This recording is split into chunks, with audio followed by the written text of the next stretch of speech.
ਧਰਤੀ ਗੁਰੂਆਂ ਪੀਰਾਂ ਅਵਤਾਰਾਂ ਦੀ ਧਰਤੀ ਹੈ। ਇਹਦਾ ਇਤਿਹਾਸ ਹੀ ਅਨਮੋਲ ਹੈ। ਇਤਿਹਾਸ ਨੂੰ ਜਾਣਨਾ ਚਾਹੁੰਦੇ ਹਾਂ ਅਸੀਂ ਸਾਰੇ, ਕਿਉਂਕਿ ਜਿੰਨਾ ਵੀ ਜਾਣਦੇ ਹਾਂ ਉਨਾ ਘੱਟ ਹੈ।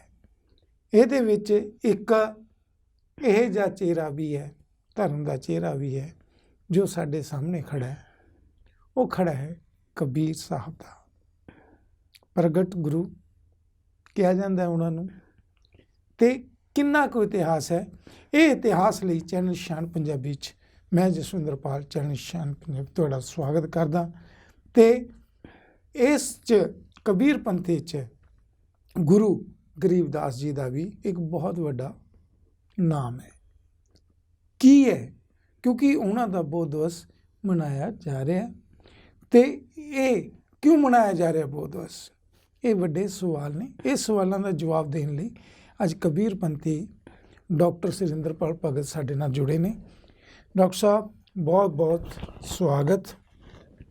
ਅਤੇ ਚੈਨਲ ਨਿਸ਼ਾਨ ਪੰਜਾਬੀ 'ਚ ਤੁਹਾਡਾ ਸਵਾਗਤ ਹੈ। ਅਤੇ ਸਵਾਲ ਇਹੀ ਹੈ ਕਿ ਗੁਰੂ ਗਰੀਬਦਾਸ ਅਤੇ ਬੋਧ ਦਿਵਸ ਦੋਨਾਂ ਦਾ ਕੀ ਸੰਬੰਧ ਹੈ?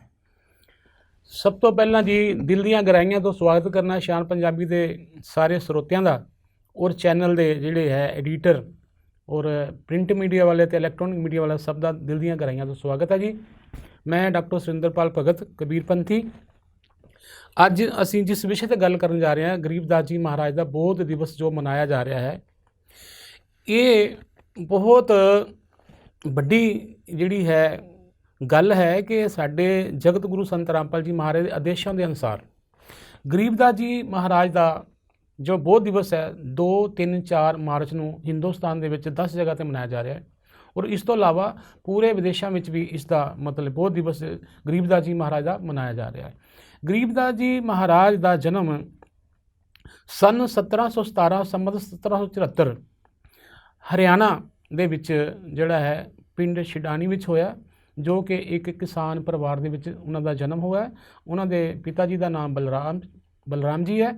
ਔਰ ਇਹਨਾਂ ਦੀ ਜਿਹੜੀ ਹੈ ਸ਼ਾਦੀ ਜੋ ਛਿਡਾਣੀ ਵਿੱਚ ਹੋਈ ਸੀ, ਇਹਨਾਂ ਦੇ ਇਲਾਜ ਦੇ ਵਿੱਚ ਇਹਨਾਂ ਦਾ ਕੋਈ ਸਾਲਾ ਨਹੀਂ ਸੀਗਾ। ਅਤੇ ਜਦੋਂ ਇਹ ਉੱਥੇ ਜਿਹੜੇ ਬਲਰਾਮ ਜੀ ਸੀ ਉਹ ਉੱਥੇ ਘਰ ਜਵਾਈ ਰਹੇ ਸੀਗੇ, ਉਹਨਾਂ ਦੇ 12 ਸਾਲ ਸ਼ਾਦੀ ਤੋਂ ਬਾਅਦ ਜੋ ਬੱਚੇ ਦਾ ਜਨਮ ਹੋਇਆ ਉਹਦਾ ਨਾਮ ਗਰੀਬਦਾਸ ਹੈ।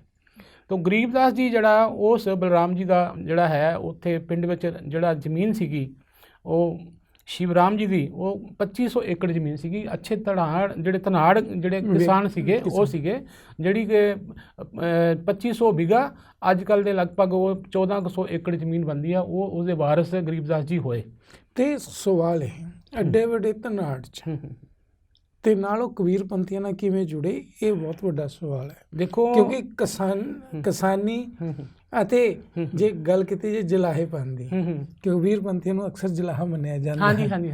ਇਹ ਮਤਲਬ ਮੇਲ ਹੈ, ਇਹ ਕਿਵੇਂ ਹੋਇਆ? ਸਵਾਲ ਹੈ। ਬਸ ਇਸ ਦੇ ਉੱਪਰ ਹੀ ਚਰਚਾ ਕਰਨ ਦੇ ਲਈ ਅਸੀਂ ਅੱਜ ਇੱਥੇ ਤੁਹਾਡੇ ਚੈਨਲ ਵਿੱਚ ਇਕੱਠੇ ਹੋਏ ਹਾਂ ਕਿ ਗਰੀਬਦਾਸ ਜੀ ਮਹਾਰਾਜ ਜਦੋਂ 10 ਸਾਲ ਦੀ ਆਯੂ ਵਿੱਚ ਆਏ ਤਾਂ ਉਹਨਾਂ ਦੇ ਪਿਤਾ ਜੀ ਵੱਲੋਂ ਉਹਨਾਂ ਕੋਲ ਬਹੁਤ ਅੱਛਾ ਜਿਹੜਾ ਸੀਗਾ ਗਊ ਵੱਛਾ ਸੀਗਾ। 150 ਦੇ ਆਸ-ਪਾਸ ਉਹ ਆਪਣੇ ਡੰਗਰ ਰੱਖਦੇ ਸੀਗੇ, ਜਿਨ੍ਹਾਂ ਦੀ ਮਤਲਬ ਕਿ ਚਰਾਈ ਵਾਸਤੇ ਉਹਨਾਂ ਨੇ ਕੁਝ ਨੌਕਰ ਵੀ ਰੱਖੇ ਹੋਏ ਸੀ। ਕੁਝ ਗਰੀਬਦਾਸ ਜੀ ਆਪ ਵੀ ਉਹਨਾਂ ਦੀ ਚਰਾਈ ਵਾਸਤੇ ਖੇਤਾਂ ਵਿੱਚ ਚਲੇ ਜਾਂਦੇ ਸੀ ਆਪਣੀ ਜ਼ਮੀਨ ਦੇ ਉੱਪਰ ਹੀ। ਅਤੇ ਜਦੋਂ ਇਹ ਆਪਣੇ ਖੇਤਾਂ ਵਿੱਚ ਗਊਆਂ ਨੂੰ ਚਰਾਉਣ ਵਾਸਤੇ ਗਏ ਹੋਏ ਸੀਗੇ, ਉਸ ਵੇਲੇ ਕਬੀਰ ਸਾਹਿਬ ਜੀ ਸੱਚਖੰਡ ਤੋਂ ਚੱਲ ਕੇ ਅਤੇ ਉਹ ਛਿਡਾਣੀ ਕੁਬਲਾਣਾ ਗਾਉਂ ਪੈਂਦਾ ਹੈਗਾ, ਉਹਦੀ ਹੱਦ ਦੇ ਉੱਪਰ ਹੀ ਇਹ ਜਿਹੜਾ ਹੈ ਛਿਡਾਣੀ ਹੈ।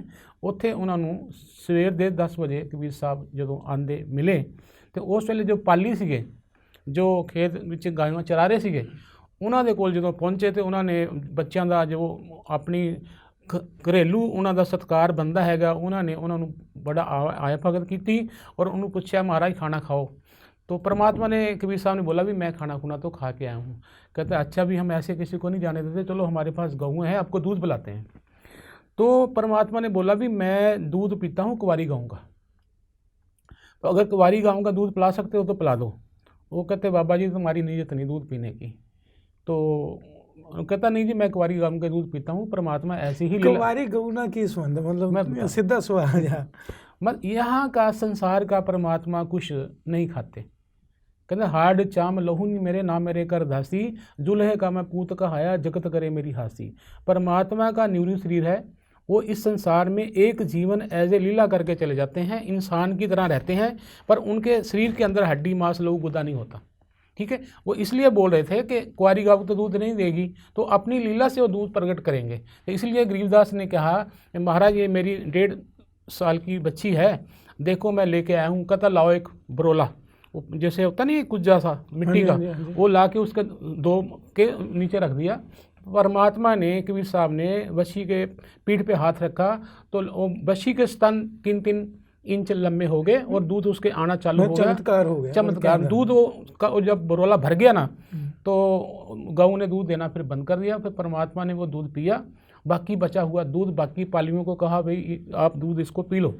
बाकी जो बच्चे थे वो सियाने, वो डर गए, पता नहीं कौन सा जंतर मंत्र का दूध है, हम तो नहीं पीते। तो वो दूध जो था वो गरीबदास जी ने पी लिया। जब गरीबदास जी ने वो दूध पी लिया तो वो का अंतर, उसकी जो आत्मा है, उसकी दिव्य दृष्टि परमात्मा के साथ जुड़ गई। फिर उसको जब वो परमात्मा वहाँ से अंतर ध्यान हो गए तो गरीबदास वहाँ बैठा रहा, बाकी पाली अपना तो उसको छोड़ के आगे अपनी गांव चराने चल गए। भी ये तो कोई बाबा को पता नहीं कुछ कारकूर ना दे, तो हाँ, तो वो वो जब शाम को वापस आए तो गरीबू को बोला भी चल तेरी बारी है, अपने गाँवों को तुम संभाल। जब उसके कोई जवाब नहीं दिया तो उन्होंने जाके उसको हलाया, उठ गरीबू जाके अपनी डंगर बच्चा सामला। तो वो नहीं उठे तो नीचे गिर गए। फिर उन्होंने सोचा भी ये जंतर मंत्र का दूध पिया है, ये बालक तो मर गया। तो उनमें से 1-2 जो पाली था वो गाँव में गया भाग के, उनके माता पिता को बुलाया। जब उनके माता पिता को बुलाया तो उन्होंने कहा भी ऐसे ऐसे हो गया, कोई आया था बाबा जी, उसने अपना दूध पिलाया जंतर मंत्र का, तो वो तो मर गया बच्चा। जब सारे गाँव वाले वहाँ पर आ गए, सारा वो देखा भी ये तो ख़त्म हुआ पड़ा है, उसको लेके फिर जब चिता के ऊपर लेके गए तो परमात्मा उसको अंतर ध्यान करके उसकी रूह को निकाल के अपने सारे ब्रह्मांडों की सैल करवा रहे थे। उसको काल का लोक दिखाया, ब्रह्मा विष्णु महेश से मिलवाया, निरंजन जो 1000 हाथ पैर वाला वो दिखाया। उसके आगे फिर उसने परमात्मा ने अपने मंत्र से उसका जो 10वां दरवाजा खोला, 11वें में प्रवेश करे, फिर 12वें में उसको लेके गए, फिर अपना संघासन सचखंड वाला दिखाया। तो फिर गरीबदास का टाइम इतने 8-9 घंटे हो गए। जब उसकी चिता को आग लगाने लगे ना, तो परमात्मा ने कहा भाई मैंने तेरे से बहुत बड़ा काम लेना है, तू नीचे जा, नहीं तो तेरी अभी तो बॉडी को जला देंगे। तो उसी टाइम चेतना हुई, जो रखा हुआ था ना जलाने के लिए, तो वहाँ से वो कंपन सी हुई, वो जो बंधन थे उसके खुल गए। तो गरीबदास जी महाराज चिता से उठ के खड़े हो गए और कुछ ने जो उन्होंने देखा था ऊपर को मुँह करके वाणी बोलनी चालू कर दी। उन्होंने कहा भी लड़का तो जिंदा हो गया, पर ये पता बावला हो गया, जैसे हरियाणा में बोलते बावला, पागल सा हो गया। तो बच्चा चल गया घर, अपज में कहना भक्ति सिद्धरा हो गया। हाँ। तो वो अपने घर चल गए। चलो घर वालों ने पता चलो बच्चा तो जीवित हो गया, चाहे जैसा भी है इसकी माँ देख के इसका टाइम पास कर लेगी। तो उसी गाँव में कोई गोपाल दास जो दादू पंथी था, 2-3 साल के बाद आया। तो उन्होंने कहा भी ये दादू पंथ से है, भी ये भी संतों की भाषा जानता है। तो उन्होंने सोचा घर वालों ने कि भी ये हमारे गांव का एक लड़का है, भी किसी संत की इसको चोट लगी हुई है, तो संत का किया हुआ संत काट सकता है, चलो इसको दिखाते हैं उसको। जब वो लेने के साथ उसको लेके उस गोपाल दास जी के पास गए तो गोपाल दास जी ने पूछा भाई सुना तेरे को किसने क्या कर दिया। कहता वो गरीबदास जी बोले भी मेरे को किसने क्या दिया, अलग पंखन राज है सुन मंडल रे धीर, दास गरीब उदारिया मुझे सतगुरु मिले कबीर। मेरा तो वो उधार कर गए। तो गोपाल दास जो था वो समझ गया भी ये परमात्मा की वाणी बोल रहा है। ऐसे ही हमारे गुरु दादू साहब को भी कबीर साहब ऐसे मिले थे, उनको भी 3 दिन गैप रखा था, उसके बाद दादू पंथ चला। इसलिए फिर वो गरीबदास जी के मगर हो गया। गोपाल दास बढ़िया था, तो 62 ईयर की उसकी एज हो गई थी। जब वो बोला भी ये तो तुम कहते हो पागल हो गया, ये तो तुम्हारा उद्धार करने के लिए आया है, तो वाणी सचखंड की बोल रहा है। तो फिर वो गोपाल दास उसके पीछे पीछे हो गया। तो उसको बोला भी भाई गरीबदास मेरे को ये वाणी लिखवा दे। वो कहता भाई तेरे पास समय है तब तो मैं लिखाऊंगा, नहीं तू जा अपना काम कर, मेरे को अपना काम करने दे। गोपाल दास ने कहा जी मेरे का बिल्कुल फ्री टाइम है, आप जब चाहो मेरे पास बैठो, मैं आपकी सारी वाणी लिखूंगा, मैं टोटल फ्री हूँ, मेरा कोई काम कर पीछे नहीं पेंडिंग। फिर वो खेतों में ही बैठ के झांटी के पेड़ के नीचे बेरी का पेड़ था, वहाँ बैठ के तो वो जो बाणी जो लिखाई गई है अमर ग्रंथ साहब, उसका 6 महीने में पूरा प्रकरण जो है 24,000 बाणियों का वो ग्रंथ साहब लिखा हुआ है। वो गोपाल दास जी ने पहले हाथ से लिखा, बाद में कबीरपंथियों ने, गरीबदासियों ने उसको प्रिंट करवाया। आजकल वो पूरे भारतवर्ष में, पूरी दुनिया में अमर ग्रंथ के नाम से हमारे जगत गुरु संत रामपाल जी महाराज ने उसका दोबारा से अनुवाद किया है। वो पूरे हिंदुस्तान में क्या, पूरी दुनिया में उसका पाठ चल रहा है। वही बौद्ध दिवस गरीबदास का 2-3-4 मार्च को पूरे भारतवर्ष में मनाया जा रहा है। ये है इन नटशेल गरीबदास जी के बारे में। ਧੰਨਵਾਦ ਡਾਕਟਰ ਸਾਹਿਬ ਗੱਲਬਾਤ ਕਰ ਲਈ। ਸਾਡੇ ਸਰੋਤਿਆਂ ਲਈ ਇੱਕ ਅਲੱਗ ਜੀ ਗੱਲ ਹੈ ਕਿ ਅਸੀਂ ਹਰ ਚੀਜ਼ ਜਾਣਨਾ ਚਾਹੁੰਦੇ ਹਾਂ ਤੇ ਚੈਨਲ ਸ਼ਾਨ ਪੰਜਾਬੀ ਦਾ ਮਕਸਦ ਵੀ ਹੈ ਕਿ ਹਰ ਨੌਲੇਜ ਅਸੀਂ ਲੋਕਾਂ ਤੱਕ ਪਹੁੰਚਾਈਏ ਤਾਂ ਕਿ ਲੋਕ ਸਮਝ ਸਕਣ ਕਿ ਧਰਮ ਦਾ ਜਿਹੜਾ ਖੇਤਰ ਹੈ ਕਿੰਨਾ ਵਿਸ਼ਾਲ ਹੈ ਤੇ ਕਿੰਨਾ ਮਹਾਨ ਹੈ। ਇਸੇ ਚੀਜ਼ ਨਾਲ ਮੈਨੂੰ ਦਿਓ ਇਜਾਜ਼ਤ। ਤੁਸੀਂ ਦੇਖਦੇ ਰਹੋ ਚੈਨਲ ਸ਼ਾਨ ਪੰਜਾਬੀ, ਮਾਨ ਪੰਜਾਬ ਦਾ। ਧੰਨਵਾਦ ਡਾਕਟਰ ਸਾਹਿਬ। ਧੰਨਵਾਦ ਜੀ।